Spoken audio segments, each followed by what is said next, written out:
It's time once again to slip into your camo, grab your bow, and join us out in the field for another episode of the Up North Journal, presented by PSE Archery. The Up North Journal crew is knocked and ready to rock for another exciting adventure. So let's step outside and hit the trail. This episode of the Up North Journal podcast is brought to you by PSE Archery, Yamaha Outboards, Better the Hunt, Easy Cut, Packer Max, Deer Camp Coffee, Buck Baits, JPO Game Calls, Limwalker Game Calls, Wild Seasoning, Total Peep, Sunrise Archery, Scent Lock, and Scent Blocker. Hey everybody, welcome back. Another Thursday night, sitting in the cabin. Hey, what's happening, everybody? I like when Facebook, you pop up on Facebook and it says your like button has been moved. Everything gets moved. Everything gets moved. Once again, Facebook did another push. I just updated my phone, so who knows what's going to happen this week. Right? So it happens every week. So hopefully everybody's having a good week this week. Here in Michigan, it's been so-so. We had a little rain in and out. Had one nice day to cut grass before we head back up north this weekend. Speaking of, you just got back from up north. You were up for a week. We've been gone for 2 weeks. Yes. We didn't have a show last week because of the 4th of July. We were 4th of July. We were all on vacation, and it was probably one of the best Julys I had in the UP. Okay, so you didn't go up and lose your trigger finger due to firework malfunction, right? No. You got all 10 digits? I got all 10 digits, and yeah, it was a good week. That's a good thing. It was. The weather surprisingly was low 40s at night and 70s during the day. Oh, perfect. Perfect for up that way, for sure. All right. So let me just pop Mark this. Coleman's going to go take a shower. He'll be back in a bit, just for our knowledge. Mark, that's TMI, man. Don't need to know that. Tom Ginsel, welcome. Tom, what is going on? Absolutely. So one more. Oh, today's July 15th here in Michigan. Significance of? You can apply for your doe permits here up in Michigan, so please go ahead and apply if you need to be. Well, they're giving them away this year is what if I remember Well, not in the UP where I'm at. Okay. You know how that goes where I'm at. Right. All right. And while you're there, if you're thinking about wanting to go on a guided whitetail hunt, you can always hook up with Jennifer Drake. That's right. From Drake's Guiding Service. Absolutely. Or if you get an elk tag here in Michigan. Or an elk tag. Or a bear tag. There you go.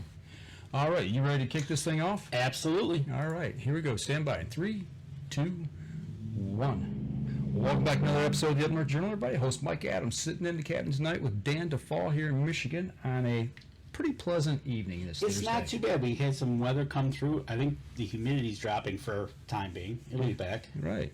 You know, and so, you know, we're back from vacation. Had a good 4th of July up in the UP. Yeah, we got out and did some camping. Got rained on pretty severely, but did a lot of kayaking. That was weird. One of the things that happened to me was when I went up, I stayed, because I go across US too, so I stayed on the southern side of the UP.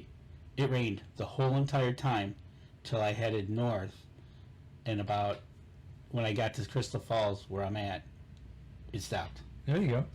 That's good. Right. Big shout out to Jennifer Drake. We were just talking about. She's on tonight watching. Yeah. Hey, Jen. So, go ahead. Let's talk about the people who help us put on the show. Absolutely. Let's talk about them. Hey, it's getting close to hunting season here in Michigan. We are a few months out. Today you can apply for your doe tags if you need to. Go on over to Buck Baits, buckbaits.com. Go check out their line of scents and everything they got. Use the promo code UNJ20 and you'll get 20% off your order. Packer Max. I did a couple food plots while I was up there, and I used the Packer Max for my final pressing it down into the ground. I did the throw and mow. Okay. I threw it, I mowed it, and pressed it. Get over to Packer Max. See Lincoln Roan. Congratulations, Lincoln. I see on Facebook he's a grandpa again. Number 9, I do believe the number was. Get $25 off your order using the promo code UNJ25 over at Packer Max. JPO Game Calls. Want a deer grunt tube or anything like that? Maybe a coyote call. Go over to jpogamecalls.com. Check out that Omni system he's got. That thing is killer. Absolutely. 10%. UNJ10. Hey, we're in the prime of wild seasoning. cooking season. So use wild seasoning, right? There you go. Absolutely. UNJ 2021 gets 10% off your order at wildseasoning.com. And last but not least, Deer Camp Coffee Roasting Company and Outfitters. That's right. They're carrying our logo on their coffee. Ain't that nice? Right here in front, actually, if you can see it on the Facebook, right there. And we do have the new logo coming on that. We just got the logo. We just got sent the to proof us minutes tonight. ago. So Yeah, so if you use the promo code UNJ10, you get 10% off your order at deercampcoffee.com. You can try out the blueberry, you can try out the Huntress, which is the chocolate. Try it hot or try the cold brew system. I love that cold brew system. Been doing a lot of that here lately. And actually, this is the first hot coffee I've had in over, about a week. A little Okay. over a week, yeah. So I ran out. I got to make some more cold brew. Nice. But it's Thursday, it's the third Thursday of the month, and what do we typically do on a third Thursday of the month? That is Yamaha night. It is Yamaha night, and tonight we typically have, lately, as everybody knows, we talk to the walleye guys for Yamaha and bass guys. Well, this time we're switching over to the ATV side-by-side, but yet he still does the bass fishing, so he's actually a multifaceted outdoorsman. Multifaceted. Multifaceted. And you know what? Wade Middleton, welcome to the show. Howdy guys, how are you? Doing good up here in Michigan. How's it down there in San Antonio? You know, it's not bad. I mean, normally July is about 101. You can cook an egg on the concrete and pop popcorn outside without having to put it in the microwave. But it's really pretty comfortable right now. It's getting to be that time in the evenings here in Michigan. I imagine maybe down there you get that little cool breeze every now and then. Yeah. And all of a sudden that trigger finger starts to twitch just a little bit. You can smell it coming. Yeah, my trigger finger kind of twitches all year long. I never quit thinking about, even when I'm bass fishing, I'm looking up in the brush thinking that'd be a great place to hang a tree stand right there. You know, that's the way all of us outdoorsmen are. Yeah, I'm driving down the road, I'm thinking, man, that's a nice looking field. I put a tree stand right back there, in that corner, and wind direction would be right. And it's just, I don't know, it's in our nature. It is, absolutely. At least that's what Cabela tells us, right? That's absolutely right. I was going to say something. That's a great play on words. We used that saying for a long time, but it was true. Those commercials were something that were inspiring back in the day. They made you want to go do those things. Absolutely. Now, you with Cabela's, you with actually a lot of different outfits and do a lot of things. But how did you get your start into the outdoors? Where did that all begin as far as, on the media side of things in front of the camera? I mean, honestly, I was that little kid that dreamed of this. I remember writing letters to guys that had TV shows back in the early days and writing letters to the writers. And that was, I don't know, I mean, that was just always something I thought would be real neat. I think mostly because I wanted to go fishing and hunting. I thought they got to go to all these places I didn't. But I really got my start. I was guiding in and around South Texas at the time and met a bunch of different people that had TV shows. And it just really kind of expanded from there. And away you went, and here we are today. I was too dumb to quit when I didn't to rub together. That seems to be the growing thing in the outdoor industry. When you probably talk to everybody, it's like, yeah, I forgot to get off the bus. Right.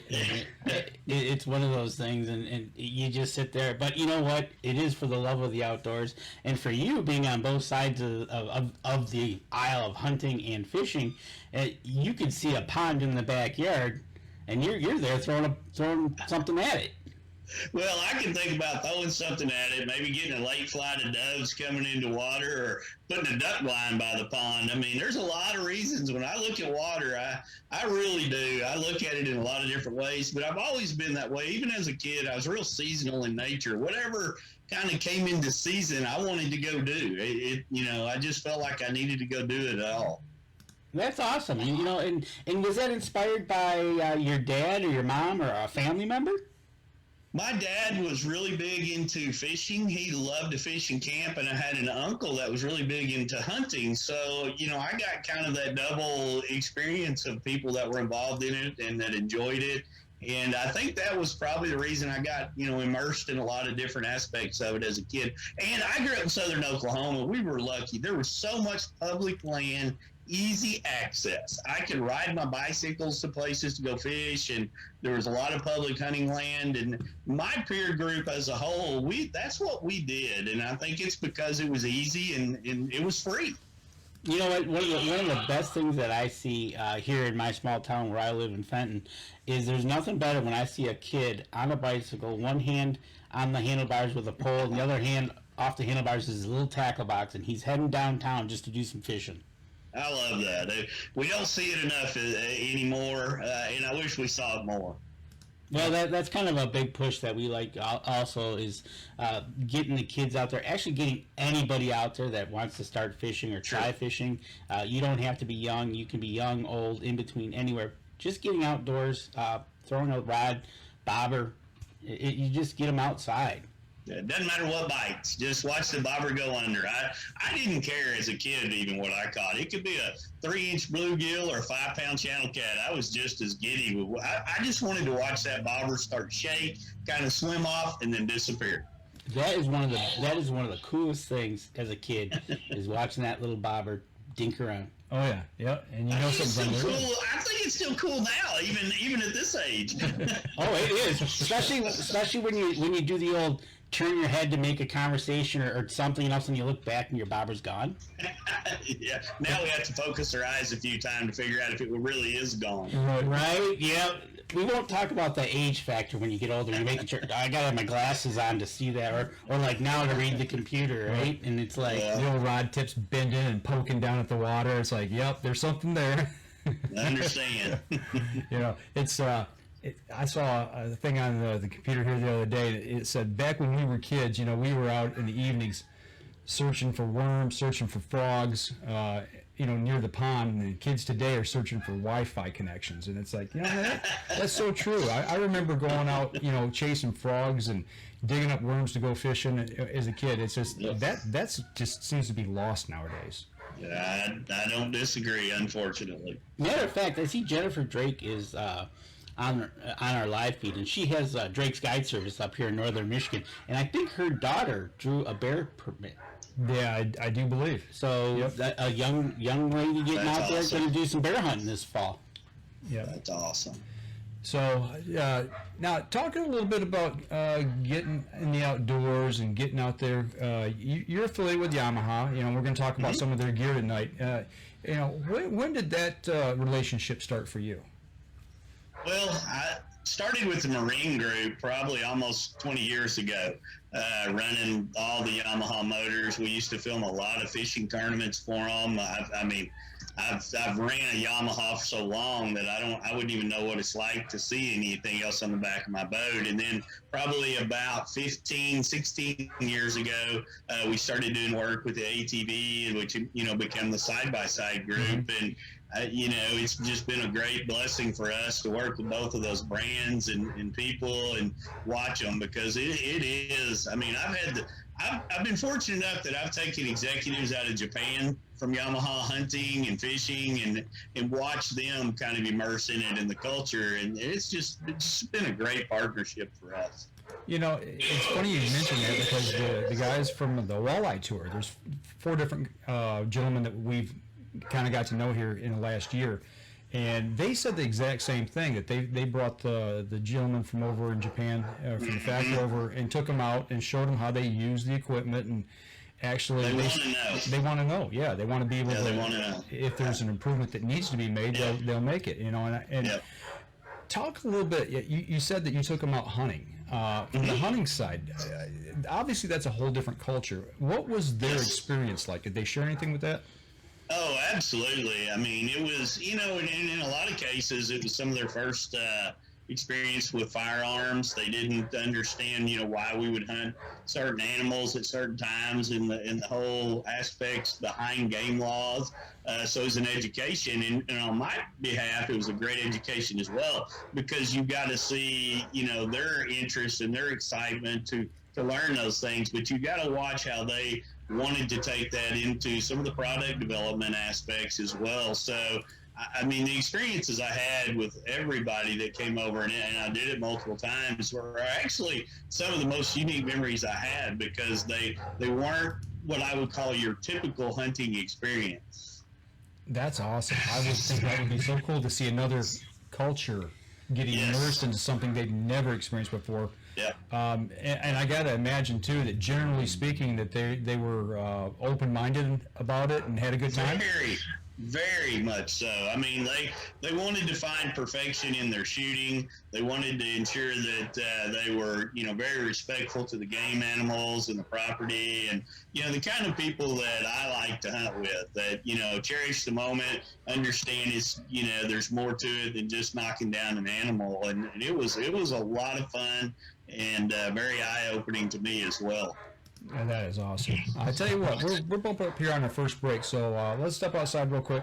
We take our first break. We come back. We want to talk a little bit about some of the products from Yamaha that you use in the outdoors. Okay. All right. Sounds good. We'll be right back after this. Okay. All right, everybody. Got any questions for Wade, who's sitting back in San Antonio and his air conditioning, enjoying the evening down there? Throw them at me.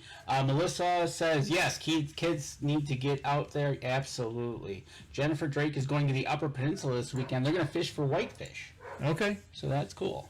That's awesome. Getting them out there. Like I said, getting those kids out there and teaching them about the outdoors. Teaching them outdoors. All right, here we go. 3, 2, 1.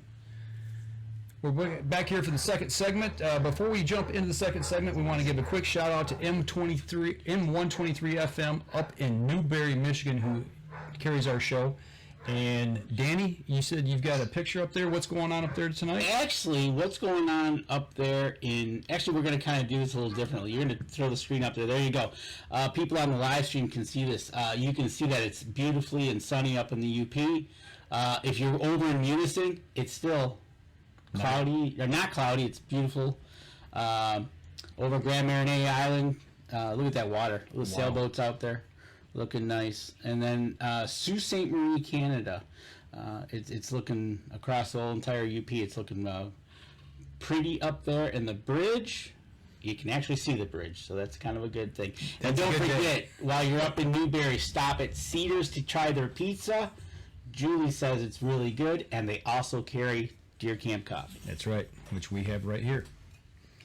So the reason why we have Wade on specifically, we'll start with the side-by-sides and the ATVs that he uses. So, Wade, I know you're down in Texas, and you said, we kind of talked earlier, that you kind of use it in kind of a ranch setting down there. So talk a little bit about which ones you do use down there and how you use them and like them.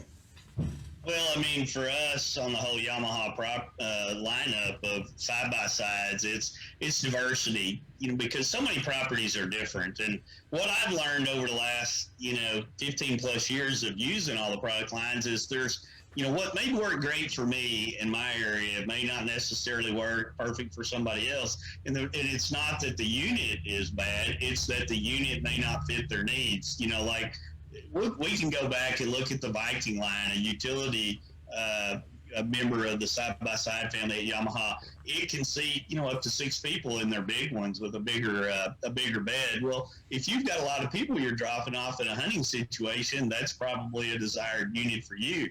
But if you want to probably get a little more aggressive, you want a little more power, you're going to use it for off-road trail riding, then maybe one of the Wolverine models, which there's a bunch of them. I mean, there's like 10 of those, probably suit your needs a little better because they're a little more aggressive. They're a little more for that off-road style, got a little bit more ground clearance in them. And then, like I said, if you look into that entire lineup, you've got 2-seaters and 4-seaters, and some with more power than others, and some with these features. And so you really gotta shop and find what's going to fit for your personal needs. Whether you're hauling a bunch of gear around and a bunch of people, or it's just you and your wife or a buddy that's trying to look at it more from an off-road, recreation standpoint. That's a good point. We're looking at it on the screen here right now. We're looking at the Wolverine line, and it looks like they got anywhere from an $850 up to $1,000. But it all depends on what, like you said, your needs. You got to look and see what you're going to be doing, because some of those Wolverines that are 2-seaters, the bed might be a little bit bigger, but it depends on what you're going to be using it. Well, that would kind of like for the guys who do the food plotting that are taking tools and implements out and things of that nature. Maybe they're taking their seed and fertilizer and hauling other gear and equipment out. Then you're going to need that bigger bed. Whereas, I tell you, there's a little misconception there. Those 4-seat Wolverines that you see out there right now, you think, well, there's no room. Actually, those 2 seats in the back slide forward, and that's your bed. So you've got a ton of space in those big R-Maxes there. I mean, we routinely, when we're filming a show or we're working, we're going to have 3 people. And a camera guy, I don't know, I think he moves out of his house when he leaves, and he brings all that stuff in there, and we still got room to put a deer in there if we get lucky, which doesn't always happen, to get around. So those Wolverine models that are 4-seaters are very adaptable in how you can move those seats around. So don't let that look and style think, wow, there's not a bed there. There is a bed there. One of the best things to do is get out to your local Yamaha dealer, check them out, and try them out, because I see the price points they got anywhere. Looking on the website quickly, scanning from like $14,500, and they go up from there. So depending on what your price point might be. Yes. Get out there, check it out, and give it a test drive. Don't be afraid to ask questions. Don't be afraid to say, "Hey, this is what I do. What is best for me?" And on the Viking side, they got anywhere from, it looks like 12,000, and it goes up from there. So again, tell them what you're going to use it for, and they can probably direct you what you want to need, and then try it out. Yeah, absolutely. And I'll tell you, if you test drive that Wolverine R-Max 41000, you're done. That thing's like driving a super Cadillac off-road with all of its features. We've got one of those out there, and I quit driving. Everybody's got an old ranch truck in Texas. I don't even drive it anymore. A ranch truck beats your teeth out. I can take that Wolverine out on the road, and it's just like going down the highway. It's pretty amazing. Well, I tell you what, here in Michigan, it's kind of getting the same way when you're like up north. Sometimes when you go by a gas station, or you even go by the bar, if it's close enough to the trailhead, there's usually more side-by-sides there at the gas station or at the bar than any other vehicle. right? I've seen that when I've traveled up there. That's pretty neat. That's pretty, we just use them off-road and on our hunting scenarios where we're at. But, I mean, when we go out on some of those trips, in Texas, a lot of places that go, well, we're out on a 100-acre farm. Well, in Texas, there are like 2,000 and 3,000 and 4,000 acre ranches down here. And that's what we, do most of our hunting on. And we just take off, fill it up and haul over gear and go. And there's something about that experience that I enjoy. You can feel the wind, and it's comfortable, and I can haul tons of stuff in there. And like I said, depending on the features you're looking for, Yamaha's probably got it built into it. Absolutely. And also, they do have a pure sport model. Obviously, if you're not going to be wanting to do any of the ranch style stuff or the hunting, but get into the YXZ models and look into those. And there you can, those are pure sport models, and those are the ones I see a lot of on the trails up in the UP. That they are. Yes, they are. Those are aggressive. Well, and I've been fortunate to take some members of the Yamaha racing team out hunting and expose them to hunting. And through that, I've learned how they use an ATV or a side-by-side in their racing at the national level. And these are, like multi-time world champions. And I get footage of them. We build it in the TV shows of how they're jumping dunes, and I'm amazed at what they can put them through. I'm pretty happy going 35 miles an hour, but there's no question that those higher-end ones, the way they're designed, if they can compete at those guys winning world-class championships, I mean, anything that the general consumer is going to want and need is going to be covered. Absolutely. And I also want to stress this, matter of fact, we're talking about side-by-sides and ATVs today. The stress importance of learning the machine and how to control the machine, because actually my brother-in-law, he was out in Arizona last week. He took his grandson to the Grand Canyon, and his girlfriend, they were riding ATVs, and she I don't know the entire story. She ended up going too fast. She flipped it. She took 16 stitches to the head, got a free helicopter ride to the medevaced out, broke 4 ribs. So, again, even though we talk about the fun that these have, safety, safety, safety.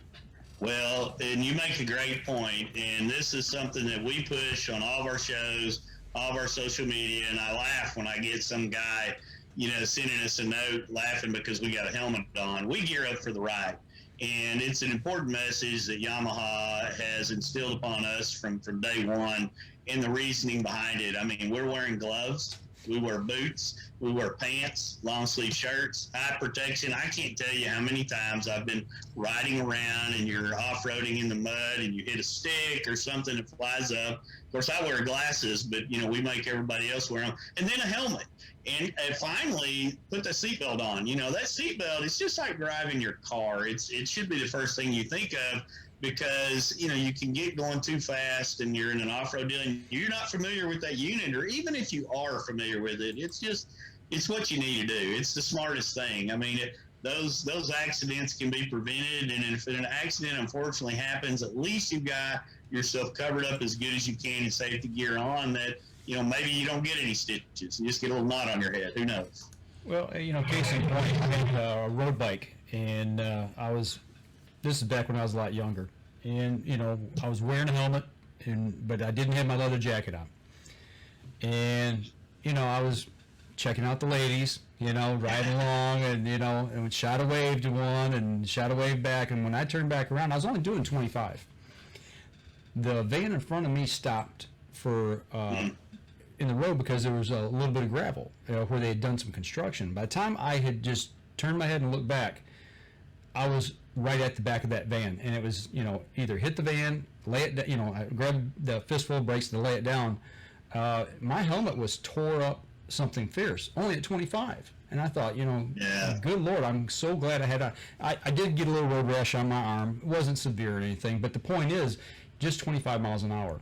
Yep. And the damage that could have been done if I had not been had a helmet on, and I should have had my jacket on as well, and I should have been paying attention. So, I keep a lot of gloves and goggles and helmets at our deer leases for that reason. It just, we're there to have fun. We're not there to get air backed out. Yeah. Well, and also you talk about eye protection. How many guys ride with a helmet on and they'll flip the visor up, and you take a bug to the eye. I mean, that you can lose your eyesight. Yep. Not only that, it just hurts. So. Absolutely. So, a bug at 50 miles an hour is not a tickle. No, it's not. No. Well, I can say what they want. They're not tasty either. No, they're not at all. Unless they're dipped in something. Yeah, maybe they put a little ranch dressing and anything fried, right? Right. Pretty good. There you go. Question for you on the side-by-sides. It's something that I know people are going to want to know and ask, and as well as me. But I've used the Yamaha generators, for bow fishing in the boat to run the lights at night or at a campsite, what have you. And those are really ultra quiet. Now, Yes. with the side-by-sides, if you're in a hunting situation, you're dropping people off, obviously we're concerned about noise. Talk about that a little bit as to how quiet they are. Every year's gotten better and better, and I think some of that quietness comes from a lot of the camps. I mean, we've hosted engineers that design these that come out, and they kind of learn and understand why we want to make them as quiet as we can. So the advancements in them being quiet is phenomenal. But I tell people all the time, my best tip when it comes to ATVs and side-by-sides, hunting not only Texas, but anywhere I go, if you haven't driven a vehicle in an area before and all of a sudden on opening day you decide to drive right to your stand, you probably blew it right there, because that sound is not something they're used to. But if in the opposite side of that, if you're on a property where you drive side-by-sides and ATVs all the time, and a deer becomes, used to that sound, he doesn't associate with danger, and you're riding on the same trails that you always ride, he's probably not even going to get out of bed. He's going to sit there. You're going to drive by. He's the world didn't change. So I'm a firm believer that it's not necessarily about the sound. It's about just being a smart hunter. If I haven't driven it in there, don't drive it in there. If I have driven in there, I'm probably better driving it in there than walking in there. Absolutely. Conditioning the animals. Yes, absolutely. I completely Don't change understand. things up. Right, exactly. You know, and that's one of the things especially in hunting, different noise, a squeak, a different. It can all change. Absolutely. It's kind of ironic that we talk about that, but yet I got video. I'll show it to you. Mm-hmm. That we were out in the food plot, and here comes little Miss Doe, and she just wanted to see what we were doing, and got within 6 feet of us. So you just never know. Absolutely, that's the thing, right? So you just take every precautions when you're hunting, using the side by side, getting out there. Like you said, they drive like a Cadillac now compared to the very first ones way back when they were out. Yep. Well, I'll tell you what, we're bumping up here on our second break. Let's take another quick break. When we come back, we'll continue the conversation. We'll be awesome. We'll be right back after this. All right. So Mark is back. He is now squeaky clean, and he says, "Hello, Wade." So I don't even, like you said, TMI early on. Right. Yeah. And Mark is from Indiana, so he says hi from Indiana. And he's going to get a side-by-side. Those are nice, not going to lie. I got one, and I'm glad I did. Yeah, they can fully enclose the cab for you guys up north that, can't handle the cold. And I actually rode in one that had a heater on an ice fishing adventure. Yep, exactly. And you can get them with my next step was to get the cab for that purpose, was to get the heater, because when you're driving out at 0 degrees, it's kind of chilly. Just a tad. Yeah. Now, do you head up this way to do some hunting up here, or do you stay doing this out? I fish up there more than I do. We've done a few shows up there at a couple of preserves years ago, but most of the time I come up there and fish, in and around some of that area. We actually filmed the National Walleye Tour is one of our deals. Okay. We filmed the Federation events for the MWC. Our team films those for the Federation, and we do the Cabela's National Team Championship. So our guys are up there. I'm heading up to I can't remember where I'm going, to the Red River somewhere coming up this year for a riders deal. So I like coming up you guys' way in August when it is unbearable down here. So. But I do ice fish. The Garmin brings me up there to ice fish and stare at those holes in the ground every now and then. Isn't that great? I didn't know. It's one of those deals I should have done it years ago. I was like, Wade doesn't like cold. I don't want to go. Then I went and did it, and I absolutely loved it. And we didn't catch a fish over the size of our hand, but I had a blast. Yeah, if you get into where there's some good panfish, you can catch fish all day long. Yeah, it is a lot of fun. Well, let me ask you this before we get back onto the podcast portion here. When you were up here, did they build a fire on the ice for you? No, they made me suffer. I didn't get a hut. I didn't get any of those things. I got a little, they drug a sled out there with a seat on it, and I sat on that, and then I get back, and the next two groups go up, and they're in one of those huts with big screen TVs, and they're frying their fish. So now they made me that. They kind of treated me a little bit cruel. Wow. We did that for some boys down south and built a fire on the ice, and it totally blew their mind. They're like, we're going to fall through. I'm like, no, trust me, we've done this before. And they wouldn't step over the pressure crack in the ice. Yeah, they thought they were going to fall through. We're on 22 inches of ice, and they thought they were going through. So we don't see a quarter of an inch of ice. We did this year. We had the great Texas snowstorm this year, so we don't need that anymore. Right? Froze every wind turbine they had in that state. That's right. All right. Let's get on with the third segment. Here we go. Stand by. 3, 2, and 1. Welcome back. For those of you on the podcast, you got to watch the live coverage. Yes. Live stream. What happens between the show that you don't hear, you got to watch on the live stream, because we usually get into the weeds with something. That's right. And it's usually pretty fun. Talking a little ice fishing. So, yeah. So, speaking of ice fishing, not that he does a lot of it, but he also does bass fishing. That's right. So we got to talk a little bit about bass fishing. He does a little bass fishing, I think. Right, exactly. Like I said earlier in the show, if he's driving down the highway, sees a pond, he's probably going to pull out his fishing pole and go try it. And you've been running the Yamaha outboard on your motors, and which one are you using? I've got to show. Well, I've got a 150, I've got a 250, and I've got a 40 horsepower jet right now on 3 different models of boats that we film out of. And so we're always kind of tweaking and adjusting based on what we plan on doing for that year ahead. Excellent. And you've been with them, like we talked about earlier, about 20 years. And Yes, sir. you know, we wouldn't be amiss when we talk about Yamaha is for anybody out there that does do any fishing, tournament fishing, you got to sign up for the free Power Pay to get on. Oh, yeah. To get on there. If you win the tournament, or actually if you place in the tournament, there's a potential you could get some money from Yamaha because you're running a Yamaha motor. So That's go right. on, check out PowerPay, and then you can go ahead from there. I do see something new coming down the pipe. I'm on their website right now. Is that they're going to have their own My Yamaha Outboard app. Yes. So we're going to check that out here when it comes out a little bit more. I just saw that on the website today as we were kind of spinning through to see what's going on. But, you know, one thing as a pro fisherman that you are, you rely on your motor to start up every time and limited amount of maintenance because you need to get up and go. That's right. And you got to like Yamaha for that fact. Yeah, I mean, reliability and dependability are, buzzwords at Yamaha for a reason. And, whether you're, at the highest level of tournament fishing or you're just a recreational guy out with your grandkids drowning minnows and you see a storm coming, when it comes time to turn the key on, you want something that's going to perform.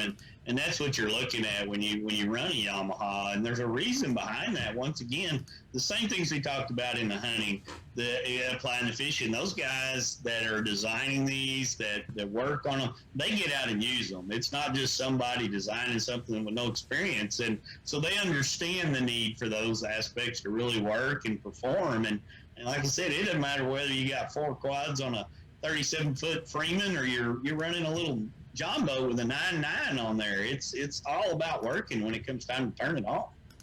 Well, I've been watching the walleye, the head-to-head walleye here the last month or so, and watching the 4 guys, Yamaha pro fishermen there.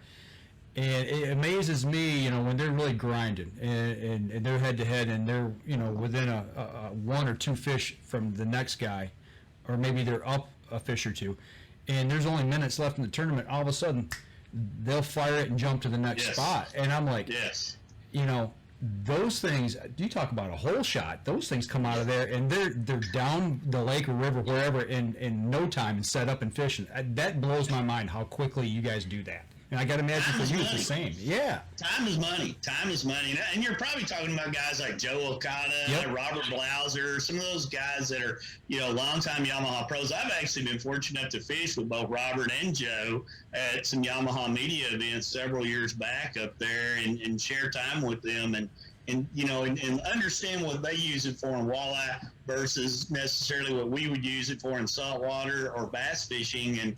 But at the end of the day, it's turning it on, knowing that it's going to start, knowing that it's going to perform, so you can risk that move with 3 minutes left to go fish for 1 minute for the fish that could, get you the power play or win the tournament. All right, so those guys. Oh, yeah. Give us a good story.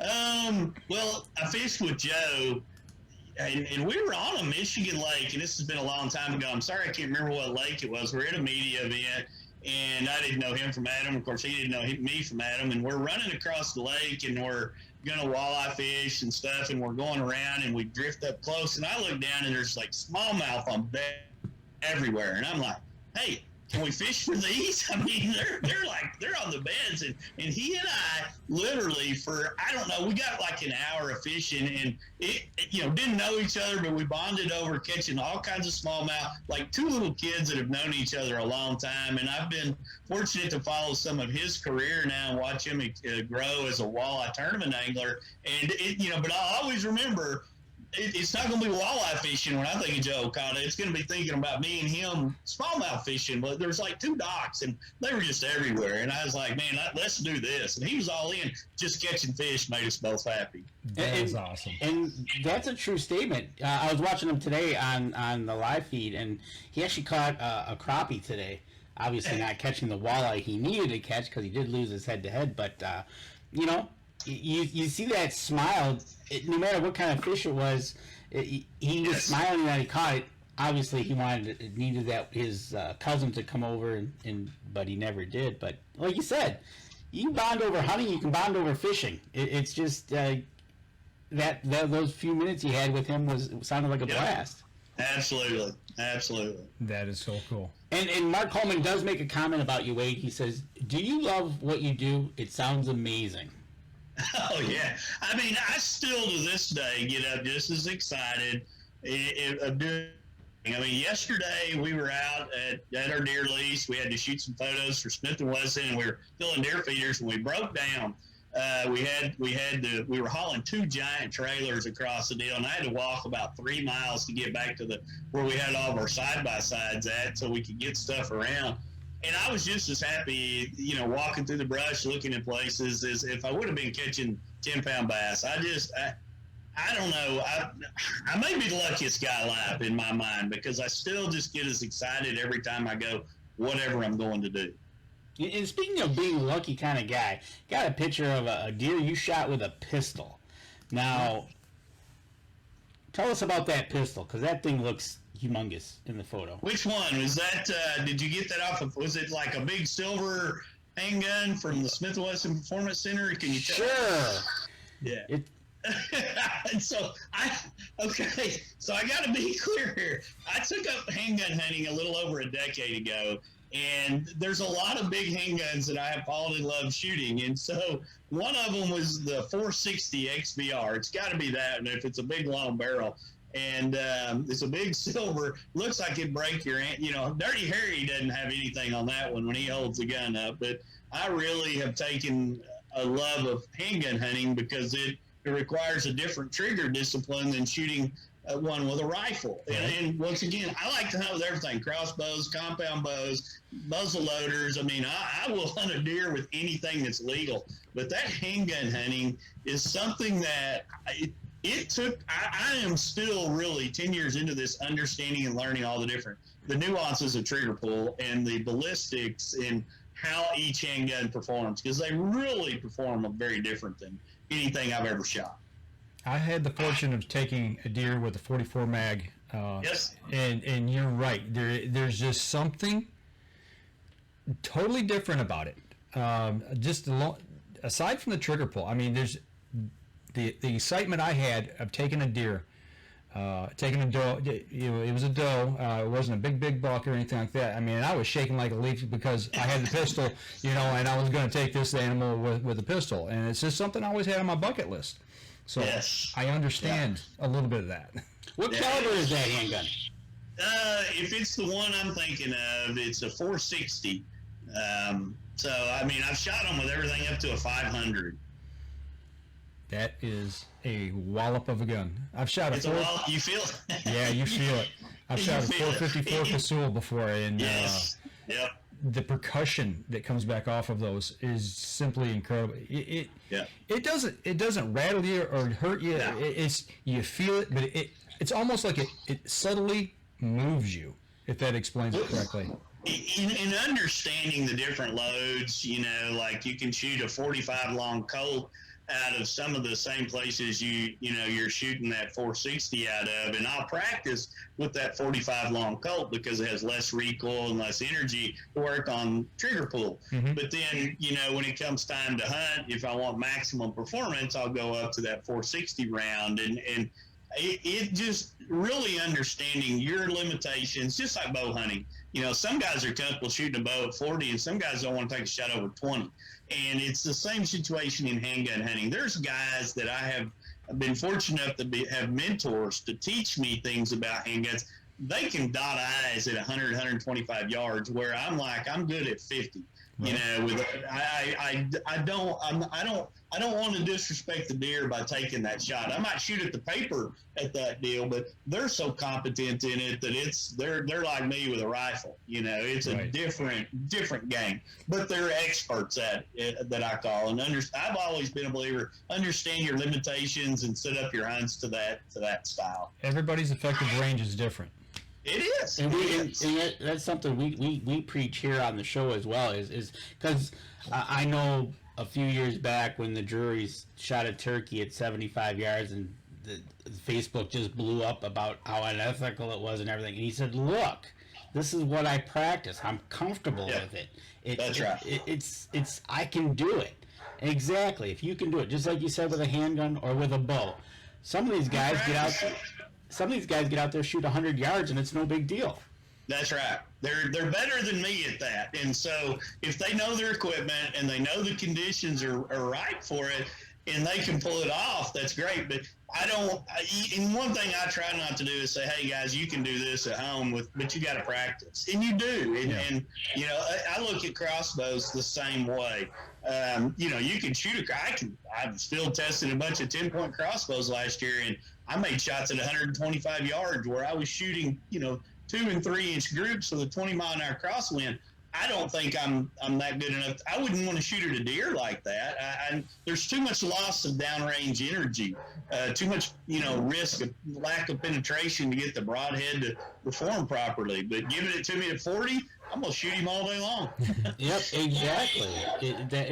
It's practicing your effective range. It's simple, just like knowing your limitations. Probably out when you're out fishing, right? That's right. Don't take a risk that you know could get you in trouble. That's right. You know, it's just one of those things: being effective and being safe. Well, it's just like we talked about the helmets on riding a side-by-side and goggles. Why risk it? You know, you put it on, protect your eyes, protect your head, and why risk it? It takes you less than a minute. Yeah, absolutely. It's kind of, and on the other side of that, it takes but a second for it to all go wrong. That's a great point. Absolutely great point. You know, it's one of those things. You sit there and I gotta wear gloves or I gotta wear eye protection. Well, in a split second, things can go mighty wrong, and you might not be able to see out of your eye. I know Billy Hoffman. He was out shooting the 3D course. He was at full draw shooting at a 3D course, and he got stung on his ankle by a wasp, which made him roll his release, and it derailed his bow, and his bow basically let go right there, and his release hit him in the eye, and it was you know, it was black and blue, and luckily there's no damage. Well, he went in, if I'm not mistaken, it bruised his eye, and did it do something to the right? It didn't detach it. No, it bruised it. He's going to be okay. He'll be okay, but look at that. Yeah. What, you expect you're out on a 3D course. What's the odds you're thinking a wasp is going to Sting you. That quickly, things can change. Yeah, absolutely. So we got a question here, and I don't know, Danny. Do Well, I was watching the questions, and I was debating whether we save them to the last segment, and we'll just. I tell you what. Let's take our last break. Okay. I know we're talking about the same question. Yes, we are. And I do want to ask it. So. And before we go to our last break, Wade, if anybody wants to find out more about you and what you do, where can they go to find more about you? I mean, a lot of our shows are streamed on Outdoor Action. You can watch it, watch everything there. You can go to my Facebook page and follow along. I mean, we pretty much post everything there, but we've got so many places. There's no good one place, and that kind of helps me hide out from how much money I spend, so my wife doesn't really know. Oh, I see what you do. You spread it out over a distance, and that way it's just like a trickle effect. Oh, that's honey, right. That's right. I get it. So anybody out there, if you want to find out more about Wade, actually, if you just type it into a Google search, it comes up. You can't miss the guy. He is one of the very few guys that you will only see him in a golf visor.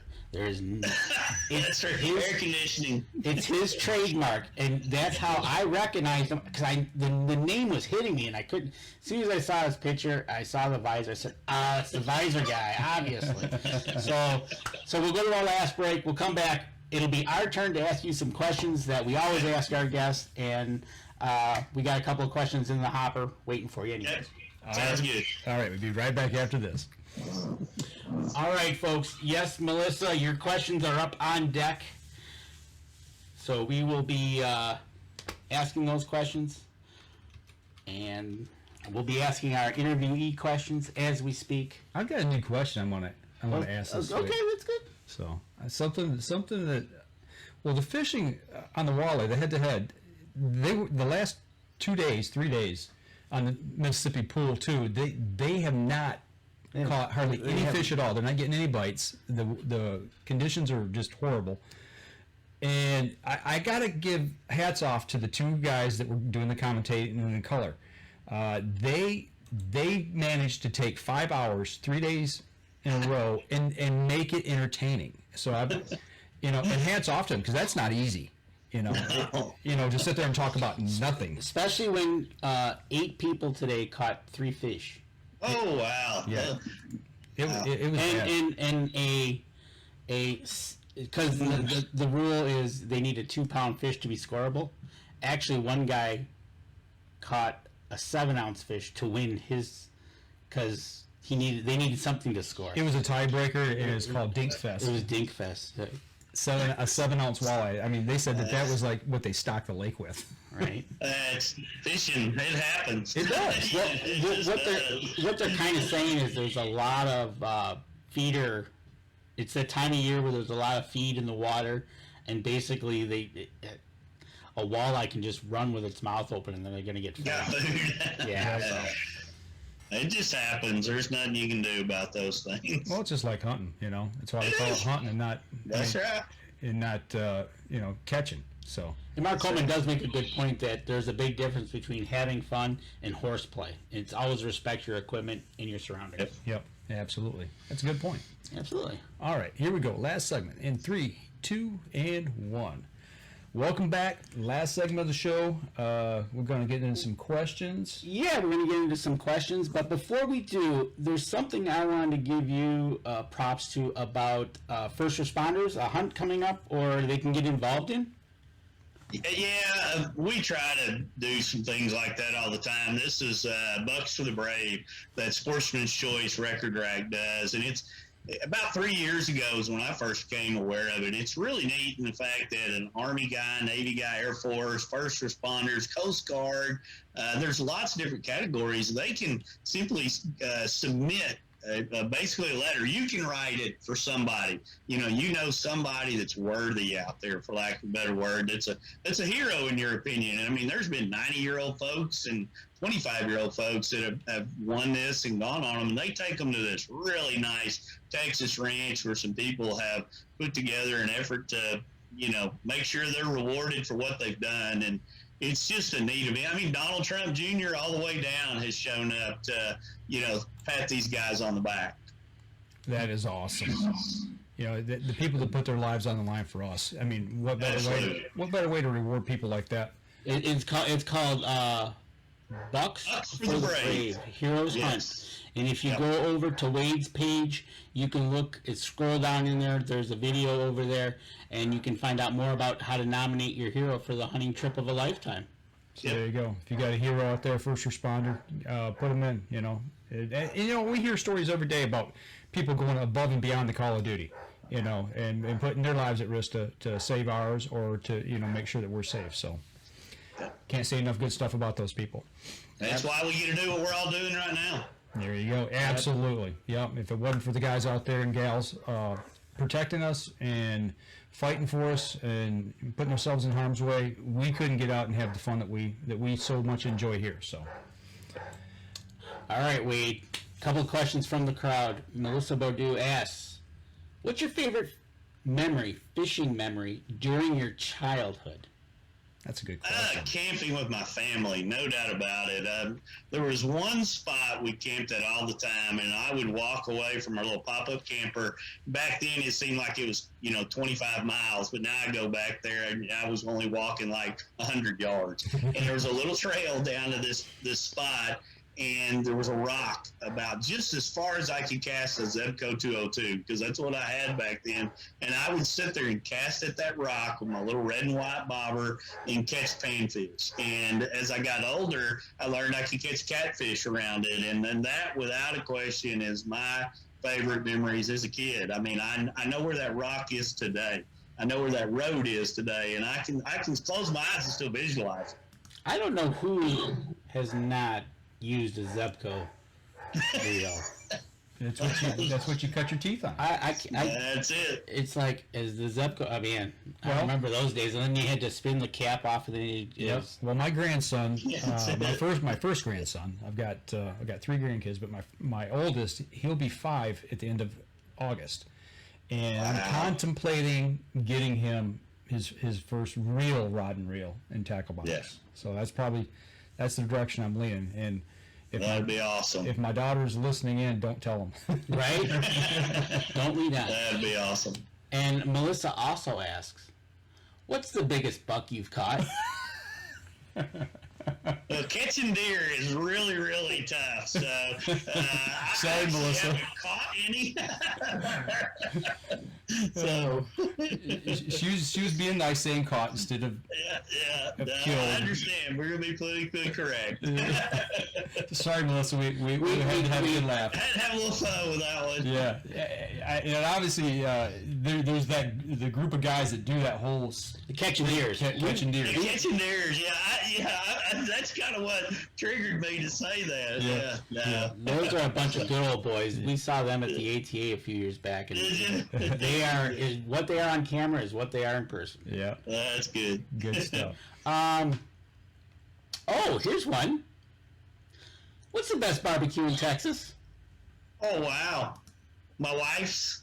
Oh, good call. Good To be answer. politically correct now. Good answer. You know, there's so many good ones. There are several different ones that I actually like driving to these little towns in deer season or fishing and randomly stopping at some of them. And what I have learned is the ones that are out of barbecue by 1 o'clock, that's the ones to make sure you stop at, because everybody's already rated them and they're gone and they close, you know. So, but well, there's some great ones here. There really is.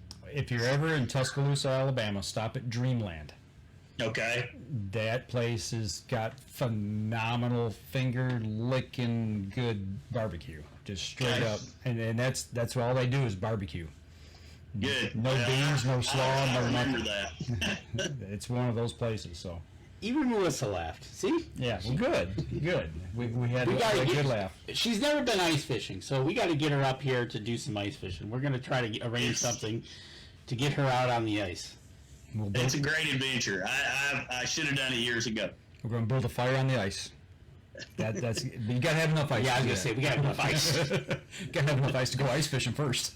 Okay, so now you're down to our questions. I'm going to ask. This is fishing related. Yeah, okay, so now these are typical 4 or 5 questions we ask every interviewee that we have on the show.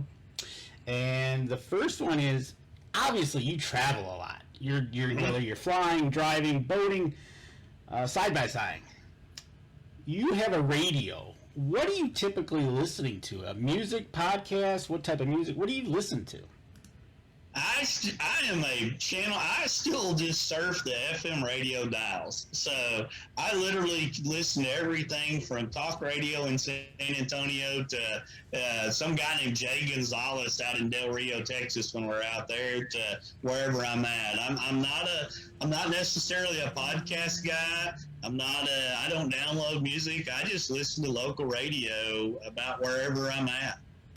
I like to do that myself when I'm traveling in the fall, when I'm heading up to my cabin in the UP, because what I do is I catch the local football games on Thursday or Friday night, High school games. and it's awesome, but it kind of stinks because I starts to get towards the end of the game, and all of a sudden I fade out, and they're gone. You don't know. You who don't won get the the game. final quarter. Right?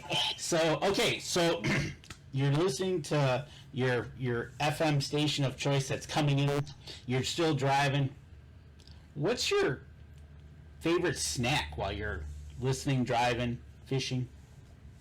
Barbecue potato chips. I've never heard that one before. Yeah, that's my guilty pleasure. Barbecue There you potato go. chips. Okay. Any certain brand?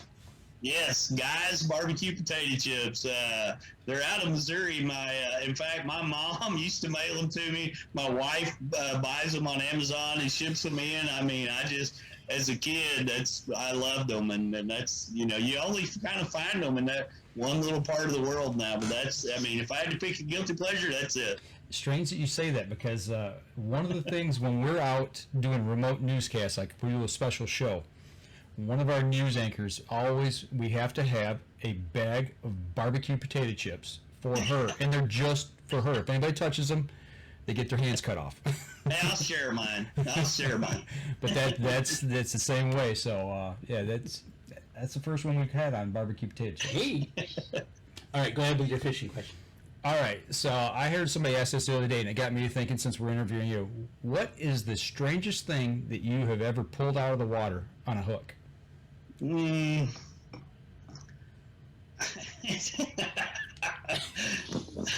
That's suitable for radio. It's kind of a double catch, actually. I had to think about how to preface this. So I had flipped a jig up under a dock, and the kind of line got tight, and I set the hook, and it was a chair. But attached to the chair was a diaper bag, and it was full of diapers, but one of them was very well used. So you can tell. So as it's coming up out of the water, it was kind of an obvious. I don't understand why there wasn't more catfish or something under that dock. Right. Wow. Literally, man, it's just how it looked when it come out of the water. I mean, it was like, okay. You literally set the hook on a bag of poop. I set the hook on the chair, and the bag of, I got a double on that one. Oh, a double, there you go. A double. It's like on a perch rig, when you bring them up, you got two. Or a crappie rig. Yeah, there you go. Oh, I had doo-doo too. That's funny. There you go. That is funny. All right, one of our other questions that we like to ask is, Mike and Dan are going to come down to your place in San Antonio, and you're going to cook us a meal. What's your favorite go-to meal that you'd say, hey, Mike and Dan, I want you to try this because it's going to be the bomb? What would that meal be? It would be a combination of smoked bacon-wrapped dove. That then I love to smoke it. I used to grill it, but I started smoking it about 10 years ago. And then we're going to have a ribeye kind of on the side, about an 8-ounce ribeye. So it would be that with all the fixings. I mean, that's kind of my specialty that I'm known for. Bacon wrapped dove. Oh my gosh, my mouth is watering right now. Smoked. You got to smoke it though. I mean, there's a key to that whole smoking them. I mean, they come out. It's when you put them on the grill, they can get crispy on one side or the other. One, the bacon catches on fire, and you get one that's black, one that's brown. Yeah. But when you smoke them, I mean, they're like to perfection. You don't ever mess them up. And then you throw 4 or 5 of those next to about an 8-ounce ribeye and all the fixing that you might not get up out of bed the next morning in time to go fishing. Right. Probably not. Wow. Now, what do you use to smoke them with? A Bradley smoker is what I found works the most consistent, because I can control how much smoke goes onto them. I like to put the smoke to them for about an hour and a half, and then I actually will cook them for about, depending on how many, about 2.5 to 3 hours. So that's kind of the key deal. A lot of people they over smoke them. I think they you just want about an hour and a half of smoke, and then good consistent heat so that bacon turns real nice and crisp. The way men like bacon. Hey, amen to that. What flavor of smoke you putting with it? I mean, what are you using? I like mesquite.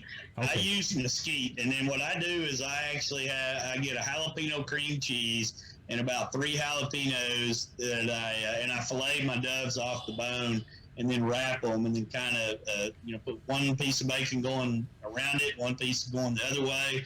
Put all the cream cheese in there, and I mean, it's a delight. It is a delight. Michigan DNR, did you hear that? No. Okay. Don't get me on my soapbox. Hold on. No doubt. So that's right. You guys are in a challenged area. So we had a comment in the comment section. It played right into, you're talking about smoking a dove, and Tom Gensel, who is a hunter, he said, but that's a songbird here in Michigan. Exactly. But as soon as it crosses the Ohio or Indiana state line, it becomes game bird. Right?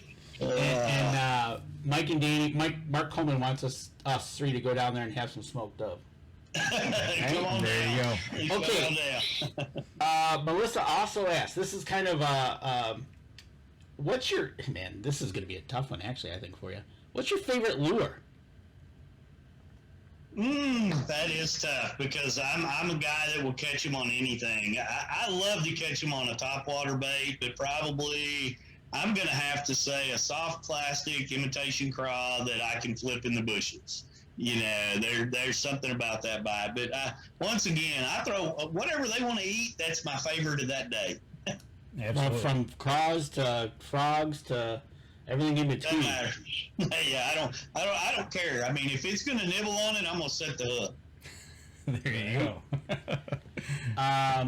And typically what we do is after we have that great meal, which we're frothing at the mouth over, we like to ask you, what would be like a story we're going to sit around the fire and you're going to say, hey, Mike and Dan, I got to tell you this story. And it's a story from it just happened, or it's a story that is somewhere in your mind. It hits you. So what story would that be? I think it would just have to be the story about, golly, just to pick one. I mean, I generally are probably, if I am telling a story around a campfire, it's going to be something tied to what we're looking forward to doing the next day. How excited I am about it, more than looking at the past. And just saying, hey guys, here's what I expect. Here's what I'm excited about. Here's what we're going to see. I'm always looking around that next bend of the river, or where that next fish is going to be, or that buck's going to be, or whatever it's going to be. That's just always been me. I'm more excited about what we're going to do the next day than what we did, when they weren't there. I like that. I like the fact that you're looking ahead, because I've always said you can't see where you're going if you're always looking in the rear. I mean, it's good to have memories. It's good to have memories and things, and remember the good times and time with family and friends. But I like that answer, because that's being positive. It's thinking about the next hunt, the next fishing trip, what have you. So I like that. And that it's one of those things. We're if we ever hunt with him, he'll probably show us like game camera pictures of bucks that we might be able, unless we're in Arizona. Right. Yeah, we're going to be able to see it in Arizona. Right? I had to throw that in there because you were leading right there. I said, all right, I got to do that. Yeah. Mark Coleman says they need to come up with barbecue chip-scented lures. Probably, I'd have a problem. How am I going to figure out to tie it on the line and throw it in the water, because I'm going to want to eat it? Right? There you go. Right. So there you go. That's typically what we ask all our interviewees, just kind of get us, let you know what's going on and kind of pick your mind a little bit of what you're doing and what you're listening to out there. Yeah, that was fun. Well, we appreciate you taking time out tonight. We're running up here towards the end of the show. We'll wrap up the podcast portion, and if you just hang with us for a minute, then we'll kind of sign off on the live stream. But sounds good. Once again, everybody can reach out to you on Facebook, YouTube. I imagine you got a good following on YouTube as well, and just do a Google search to find where you're at. Yeah, do a Google search, and his face will pop up, and from there you can go from Instagram to LinkedIn to Facebook. All over the place. So for those of you on the podcast, make sure you go over to his social media pages, give him a like, follow, share. Do the same for us on our show as well, and give the show a share. It helps us out. If you're listening to us over on iTunes, make sure you give us a review over there. That helps the people who help us, our sponsors. So y'all take care. Next week, Dan, do we have anything sitting in the hopper yet for next week? Not yet. There's a couple of ideas I'm going to throw at you after the show, see if we want to talk about them. And remember, in a couple of days, the show will come out. The Facebook Live will come out on YouTube. Yep. Go over there, subscribe, and we'll be happy there. All right. So for those of you on the podcast, that'll do it for us this week, folks. We'll see you all again next Thursday night, same time, same channel. Y'all take care. Alrighty, for those of you on the live stream, we'll entertain some questions here. If you've got a few, we'll give you a minute or two to get them to us here. You got a thank you from Mark Coleman. All right, thanks, Mark. Mark, I got to thank you, man. You are one of the faithfuls that is there every single week, and every single thing we put up, you're on top of it. We really appreciate you. And we gotta start throwing more at Melissa to get her up here to do some ice fishing and I think so. Get her out of her comfort zone. What do you think, Wade? Do you think we can get her up here? Everybody should go ice fishing. Yeah, it's a lot of fun and a very enjoyable time. I think if we can get her and the other Yamaha people to come up here to northern Michigan, we break out them side-by-sides and take them across the ice and cut some holes and pull some fish through. Yep. Dress right, you will definitely enjoy it.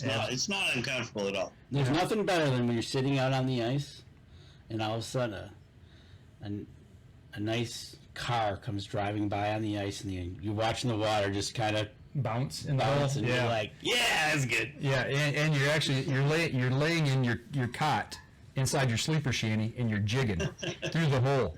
You know, the first time I did that, that's probably the most fun I've ever had on the ice. It was incredible to be able to lay in your sleeping bag on a cot inside of a sleeper shanty and jig through a hole. I didn't get that. They made me stay in the open air. They didn't like you. They were mad at you about something. It's Steve Panaz. I'm sure you guys know Steve Panaz or have heard of him. Yep. Or Steve, you know, and he'd been inviting me for like 27 years. I was like, after it was all said and done, I was like, Steve, man, I thought we were buds. I brought you down to Texas. I got you on Big Bass. You made me get frostbite up here, but no, it was great. He took you out hardcore. That's the hardcore way. He did. Yeah, he worked at it a lot harder than me. I think he drilled like 112 holes that day. I drilled one. There you go. Right? That's the experience. Melissa says she'll do it. All right. And Mark Coleman wants to know when's your birthday? Mine? Yeah.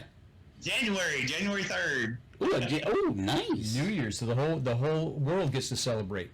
Yeah, Right there. That's right. So there you go, Mark. Send him a nice card, some barbecue chips. There you go. There you go. Friends for life. There you go. That is awesome. I think we're all set. Yeah, I had a question I was going to ask. It completely slipped my mind now. Yeah, you talk about barbecue chips, and that's what You happened. got me all discombobulated. Lost me at bacon dove. Right, there you go. Whew. All right, so same for everybody on the live stream. You know, give us a like, follow, share. Make sure you go over to his social media sites as well. Give him a like, follow, share.